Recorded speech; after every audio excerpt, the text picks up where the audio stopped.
Je remarque qu'on continue le cirque avec la caméra. Je n'ai pas vu le document de la CNIL, monsieur Coste, monsieur... Vous voulez le voir, même s'il n'y a pas trop d'intérêt, parce que si on ne diffuse pas, c'est pas nécessaire que vous le voyez. Mais on peut avoir la politesse de vous le passer si vous voulez. Je pense que c'est indispensable. Non, pour filmer, non. On vous a envoyé plusieurs articles de loi. Oui, nous, on en a d'autres. Un contre. Très bien. On peut prendre le temps d'expliquer pourquoi on est contre ou... Vous pouvez vous exprimer, hein, pas de problème. Hein. Donc on a demandé hier un report des délibérations 2 et 3 concernant Lucovia parce qu'on n'a eu aucun papier à ce jour pour préparer le conseil municipal sur ce projet-là. Vous avez refusé. On est venu mardi en mairie pour essayer de réclamer donc, tous les papiers qui concernent ce projet. Parce que pour déposer un permis de construire, il faut qu'on sache au moins ce que vous voulez construire, comment vous voulez le financer, vous avez refusé également.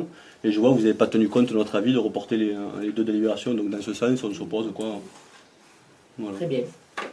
Sachez cependant que le dossier que j'avais promis à Madame d'Orléans était dans la bannette et que M. Coste a refusé de le récupérer. Pas du tout. Donc, pas du tout. Le mardi, on est venu à mairie, vous ne nous avez pas pu nous le donner. Pas du tout, je suis désolé. Vous allez nous donner le jeudi à 4h du matin pour le soir? Bon, de toute façon, je n'ai aucune envie de polémiquer. Je n'ai pas envie non plus de retarder ce projet que les Plessanais attendent.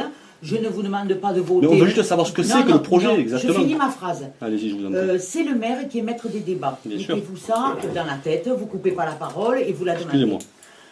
Je n'ai aucunement l'intention de retarder le projet que les Plessanais attendent. Je ne vous demande pas de voter pour tel ou tel projet architectural. C'est pas l'objet, c'est comme ça. Donc, est-ce que quelqu'un a des questions? Monsieur Lafont?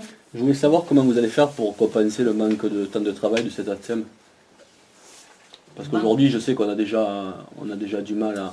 Enfin, vous êtes obligés, les élus, de faire des gardes entre midi et deux. Oui. Certaines, de temps en temps, des maris ou femmes aussi d'élus. Et je voudrais savoir justement si on réduit un plus le temps de travail d'une ATSEM, comment on va faire pour pallier à tout ça.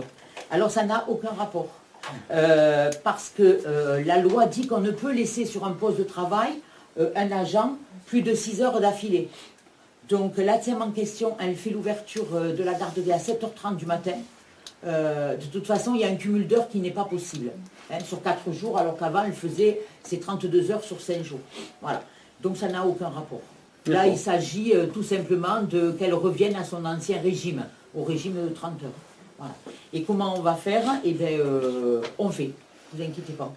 Les enfants sont bien encadrés. Et j'en profite pour remercier tous ceux qui s'engagent dans cette réduction du coût pour la commune. On réitère d'ailleurs notre volonté de faire participer à tout ça. Quoi. Si vous avez besoin, vous pouvez compter sur nous. Oui, bien sûr, on le voit. On continue. Alors, donc on passe au vote. Ouais, est-ce que quelqu'un est contre? Vu comment c'est présenté, c'est sûr. Pardon, ça doit aller dans les deux sens. Vu comment c'est présenté, Monsieur Coste, voilà, oui, on est en conseil municipal, on n'est pas dans la rue, donc on demande la parole. Alors, est-ce que quelqu'un est contre la réduction de 2 heures? En sachant qu'on est en accord. Ben voilà, le conseil est terminé. On a 3 questions. Attendez, une seconde. Je vous en prie. D'accord. J'aurais pu peut-être finir ma phrase. Excusez-moi, je préfère prendre les devants, on ne sait jamais. Tout le monde de part. Terminé. Allez-y. Sylvie? C'est moi? Oui, vas-y. D'accord. Alors moi j'avais une question sur la... Il n'y a aucune pièce de la mairie. Nous on Non, attend. c'est rien, Il faut savoir que ça fait 2 ans qu'on est là-dessus.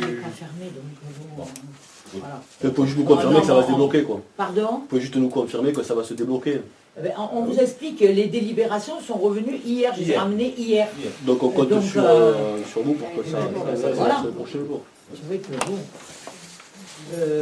On peut fermer le conseil? Il reste 2 questions. Allez, allez-y. J'ai juste une question au niveau du chantier qui était entrepris, la reconstruction de... Allez-y. J'ai juste une question au niveau du chantier qui était entrepris, la reconstruction de Saint-Mamère en fait. Oui. Où est-on? Parce qu'il y a le gars qui est parti, la personne le chef de chantier qui est parti. Et sur les réseaux sociaux, a priori, il nous a fait un tas de speech. Je voulais savoir, connaître votre position à vous, la réalité des choses. Premièrement, M. Guillermo Vito n'est pas un chef de chantier. C'est pas un gars, c'est un sculpteur qui a travaillé pour la commune bénévolement. qui nous a fait la statue du Téléthon, qui nous a fait don de la Marianne, etc. Et c'est un ami. Alors c'est pas un gars, un chef de chantier, voilà.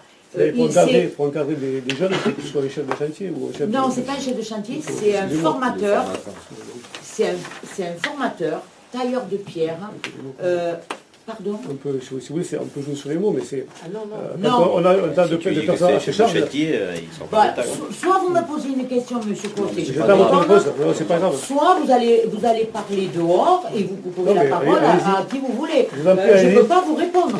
Vous ne me laissez pas finir mon explication. Allez-y, je vous en prie. Donc, monsieur Vito, il n'est pas chef de chantier. Il est